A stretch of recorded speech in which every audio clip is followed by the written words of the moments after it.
ગુજરાતના મુખ્યમંત્રી ભૂપેન્દ્રભાઈ પટેલ શુક્રવારના રોજ સુરત આવી પહોંચ્યા હતા. મુખ્યમંત્રી બન્યા બાદ ભૂપેન્દ્ર પટેલ પહેલીવાર સુરત આવ્યા છે, જ્યાં તેઓ દ્વારા વિવિધ વિકાસના કાર્યોનું લોકાર્પણ કર્યું હતું. સાથે સુરત કામરેજ રોડ પર સૌરાષ્ટ્ર પટેલ સેવા સમાજ નિર્મિત હોસ્ટેલના ભૂમિપૂજનમાં પણ મુખ્યમંત્રી શ્રી હાજર રહેવા પામ્યા હતા, જેનું વડાપ્રધાન નરેન્દ્રભાઈ મોદી વર્ચ્યુઅલી ભૂમિપૂજન કર્યું છે. મુખ્યમંત્રી ભૂપેન્દ્રભાઈ પટેલ સીએમ બન્યા બાદ પહેલીવાર શુક્રવારે આજે દશેરાના પર્વે સુરત શહેરમાં આવ્યા હતા.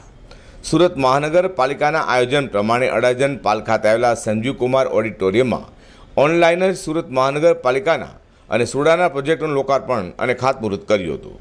સુરતના 22 જેટલા વિકાસલક્ષી પ્રોજેક્ટોનું મુખ્યમંત્રીશ્રીના હસ્તે લોકાર્પણ કરવામાં આવ્યું હતું.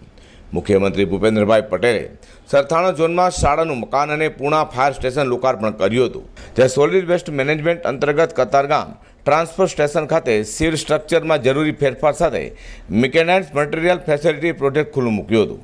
વેસુની અલથાણમાં આંગણવાડી, ઉધનામાં વોર્ડ ઓફિસ અને light and energy efficiency cell અંતર્ગત કચ્છના નખત્રાણા ખાતે 6.3 મેગાવોટની ક્ષમતાના સ્થાપિત કરેલા વિન્ડ પાવર પ્લાન્ટનું ઓનલાઈન લોકાર્પણ કર્યું હતું.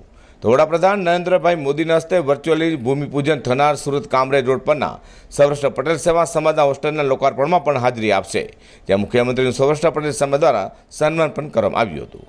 મુખ્યમંત્રી ભૂપેન્દ્ર પટેલ સીમાડા ખાતે આવેલા એમ્સ હોસ્પિટલના કાર્યક્રમમાં હાજરી આપશે. સાથે મુખ્યમંત્રીનું આજે સાંજે વિવિધ સંસ્થાઓ દ્વારા સન્માન અને અભિવાદન પણ કરવામાં આવ્યું હતું. તો સાંજે મુખ્યમંત્રી સુરતના અધિકારીઓ અને પદાધિકારીઓ સાથે કલેક્ટર કચેરી મીટિંગ કરશે તેવું પણ જાણવા મળ્યું છે. અઝર કુરશી સાથે હર્ષદ શેઠા.